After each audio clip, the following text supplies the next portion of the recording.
Hello बच्चों, कैसे हैं आप लोग? अच्छे हैं, ठीक है, ओके। तो देखो बच्चों, आज हम लोग स्टार्ट करेंगे अपने इस लेक्चर में थ्रस्ट एंड प्रेशर। क्या पढ़ेंगे बच्चों?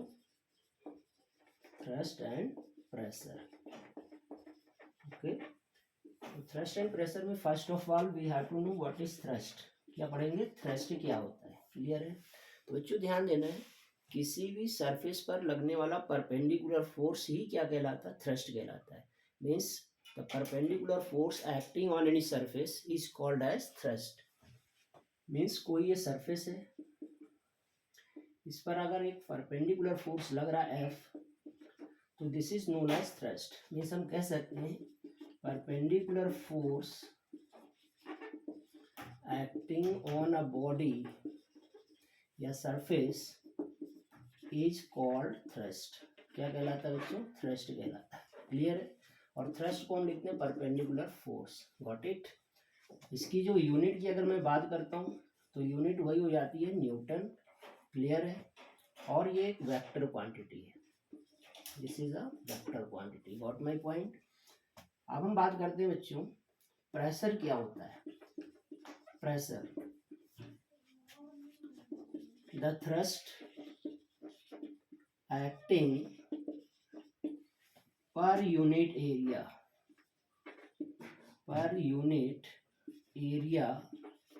of a surface is called pressure।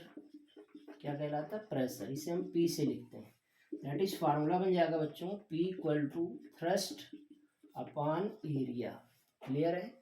Thrust बोले या परपेंडिकुलर फोर्स बोले, बात एक ही है। तो this is a formula for pressure and unit comes to be newton per metre square, या फिर इसी को पास्कल कहा जाता है।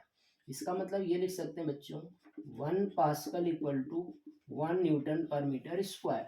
और ध्यान देना है, ये जो प्रेशर है बच्चों ये एक स्केलर क्वांटिटी है। कैसी क्वांटिटी है? Scalar, got my point? अगर हम ध्यान दें तो आप देखें प्रेशर दो बातों पर डिपेंड कर रहा है। Pressure directly proportional to thrust, and second thing pressure directly proportional to 1 upon area, या कह सकते हैं inversely proportional to area. Means अगर एरिया बढ़ती है तो बच्चों क्या होता है? प्रेशर घटता है, और अगर एरिया घटती है इसका मतलब है प्रेशर क्या होता है? बढ़ता है, गॉट माय पॉइंट? तो अब ध्यान देना, इस पर बेस कुछ इलस्ट्रेशन है हमारे डेली लाइफ में यूज होने वाले। जैसे कि हम बात कर लेते हैं बच्चों, नंबर 1 पर आपसे कहा जाता है कि जब भी कोई बिल्डिंग बनाई जाती है तो उस बिल्डिंग का जो बेस होता है, फाउंडेशन होता है, जिसे हम नींव कहते हैं, उसे काफ़ी चौड़ा बनाया जाता है। कारण क्या है कि जब बिल्डिंग होगी उसकी नींव जब चौड़ी होती है, ब्रॉड होती है, इसका मतलब एरिया हम लोग क्या कर देते हैं? बढ़ा देते हैं, जिसके चलते प्रेशर कम हो जाता है। तो उसके ऊपर हम लोग 2 मंजिला 3 मंजिला इमारत खड़ी कर सकते हैं, गॉट माय पॉइंट? नेक्स्ट आप देखेंगे, आपसे कहा जाता है कि जो लगेज ले जाने वाले कैरी बैग्स होते हैं ना, उनकी स्ट्रिप ब्रॉड बनाई जाती है। उसका भी कारण यही है क्योंकि जो हैवी व्हीकल्स होते हैं, क्या होते हैं बच्चों? हैवी व्हीकल्स जो होते हैं उनके जो टायर्स होते हैं, हैवी व्हीकल्स के टायर्स जो होते हैं मेड ब्रॉड, कैसे बनाए जाते हैं? काफ़ी चौड़े बनाए जाते हैं। इससे क्या होता है? सड़क पर प्रेशर कम पड़ता है, ठीक है? तो सड़क और टायर के बीच का जो फ्रिक्शन होता है उसमें भी रियायत मिलती है, और दूसरा रोड कम खराब होती है और टायर भी कम घिसते हैं। क्लियर है बच्चों? तो अगर मान लो कहीं पर आपको किसी वॉल में आयरन नेल पिन करनी, ठीक है, तो आयरन नेल इस तरह की होगी, इसकी टिप जो होती है बहुत ही शार्प होती है, यानी एरिया बहुत कम हो जाता है। तो कम थ्रस्ट लगा करके भी ज़्यादा प्रेशर गेन किया जा सकता है, पिन को इजीली एंड किया जा सकता है।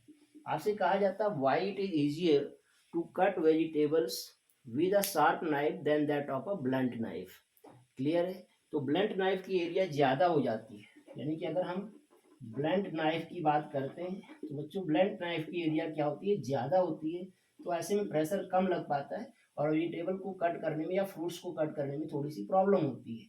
और जो शार्प नाइफ होता है, शार्प नाइफ के केस में क्या होता है बच्चों?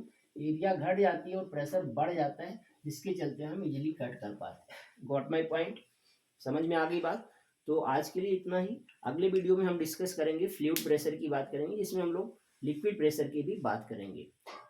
ठीक है बच्चों? तो ध्यान देना, अगर ये कंसेप्ट आपको क्लियर हुआ हो तो वीडियो को लाइक करें, शेयर करें और सब्सक्राइब करें।